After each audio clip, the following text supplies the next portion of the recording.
അല്ല ഇപ്പോഴത്തെ കാര്യം വെച്ച് നോക്കുകയാണെങ്കിൽ ഒന്നും പറയാൻ പറ്റാത്തൊരു കഴിഞ്ഞാലും ഇതിനൊക്കെ മേടവപ്പാടി നമുക്ക് പറഞ്ഞാൽ എന്തെങ്കിലും രണ്ട് മഴ കിട്ടിയില്ല എന്ന് വരട്ടെ നമ്മുടെ കാര്യം ആകെ കർഷക കഴിഞ്ഞ വരട്ടെ എന്റെ ഇരട്ടിയാവും. ആ അങ്ങനെ കലക്കുളം സാറേ, ഞാൻ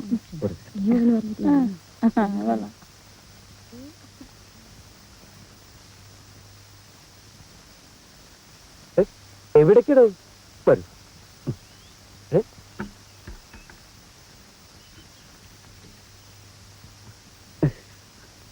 ആ ഡോക്ടർ എന്നെ ചതിച്ചു. സ്ത്രീകളുടെ മനഃശാസ്ത്രത്തെ പറ്റി കത്തയച്ചിട്ട് ഇതുവരെ ഒരു മറുപടിയും വന്നില്ല. എന്റെ മനസ്സ് കിടന്ന് പെടുകയാണ് സർ. ആദ്യ രാത്രിയിലേക്ക് കടക്കാൻ ഇനി ഇതാ ഏതാനും മണിക്കൂറുകൾ മാത്രം. ഈ രാത്രി പൊളിഞ്ഞാൽ എല്ലാം പൊളിഞ്ഞു. സാർ എന്നെ ഉപദേശിച്ചേ പറ്റൂ. എനിക്കാരുമില്ല സാർ. ഞാനുണ്ട് ദിനേശ, ഉപദേശിക്കാന്ന് വെച്ചാൽ. സാർ എങ്ങനെയാണ് ഈ ആദ്യ രാത്രി? സാർ ഒരു നോവലിസ്റ്റ് ആണല്ലോ, ഭാവന കാണുമല്ലോ. ഭാവന ധാരാളമുണ്ട്. പൊതുരംഗത്തിൽ ഞാൻ എഴുതാറുള്ള സുരഭി മോഹങ്ങൾ എന്ന നോവലൊന്ന് വായിച്ചോളൂ. ആദ്യ രാത്രി കലക്കാം. സാർ വായിച്ച് പഠിക്കാനൊന്നും ഇനി സമയമില്ല. ഒരു എഴുത്തുകാരൻ എന്ന് പറഞ്ഞാൽ മനുഷ്യ മനസ്സെടുത്ത് അമ്മാനമാടുന്നവൻ എന്നാണ് അർത്ഥം. എത്രയെത്ര സ്ത്രീ മനസ്സുകളെ ഞാൻ കീറി മുറിച്ചിരിക്കുന്നു. എന്റെ ഏതെങ്കിലും ഒരു സൃഷ്ടി തനിക്ക് വായിക്കായിരുന്നില്ലേ? അതൊക്കെ പിന്നെ വായിക്കാം സാർ. ഇത് പറ പോട്ടെ, സാറിന്റെ ആദ്യ രാത്രി എങ്ങനെയായിരുന്നു? അത് ഒരുപാട് ടൈം എടുക്കും. പുതിയ ടൈപ്പിൽ പോരെ. പുതിയ ടൈപ്പ് എന്ന് വെച്ചാൽ? പുതിയ ടൈപ്പിൽ സംസാരം കുറയും, കൂടുതൽ ആക്ഷൻസ് ആയിരിക്കും. അത് പോരാ, സംസാരിച്ച് മയക്കാൻ പറ്റണം. ശരിയാക്കാം.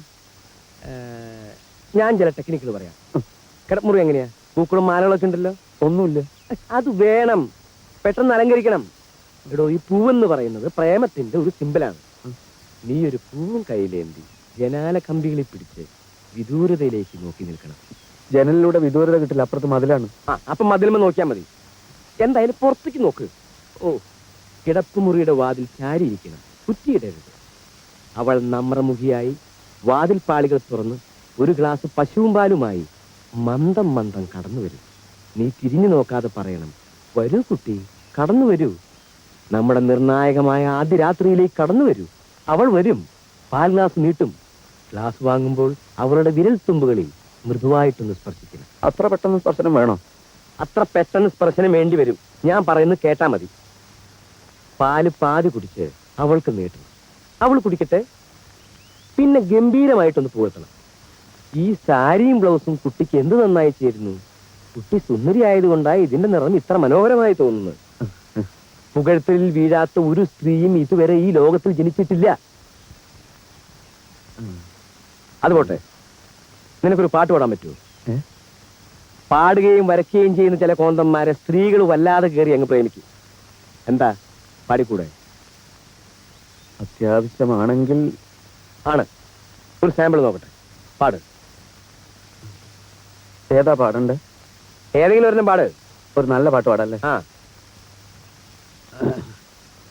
മറ്റൊരു സീതയെ കാട്ടിലെ കയക്കുന്നു ദുഷ്ടനാം ദൂർവിധി വീണ്ടും.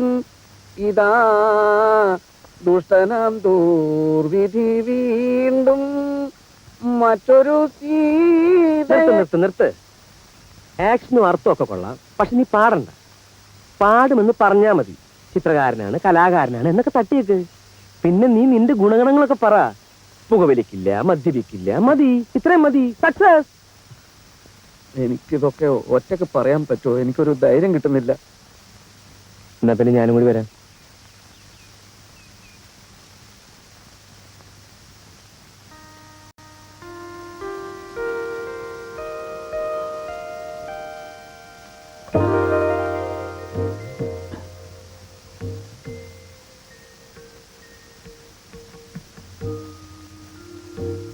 ശോഭൻ,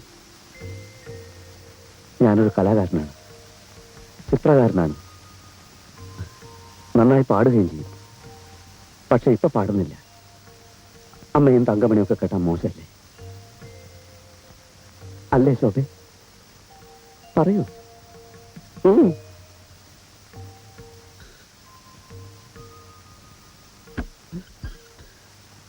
ഈശ്വര, അവൾ വന്നു കഴിഞ്ഞു. വരൂ ശോഭേ, നിർണായകമായ നമ്മുടെ ആദ്യരാത്രിയിലേക്ക് കടന്നു വരൂ. എന്താ മടിച്ചു നിൽക്കുന്നത്? കടന്നു വന്നോളൂന്നേ, ഒട്ടും മരിക്കണ്ട. വരൂ, കടന്നു വരൂ. എടാ ദിനേശ, അമ്മ, നീ ഇത് ആരോടാ ഈ സംസാരിക്കുന്നേ?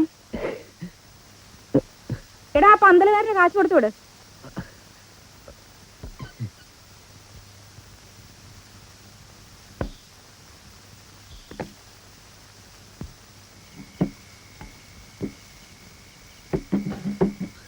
നിങ്ങൾ വെയിറ്റ് ചെയ്യുന്ന കാര്യം ഞാൻ അറിഞ്ഞില്ല കേട്ടോ. എത്രയാ? 250.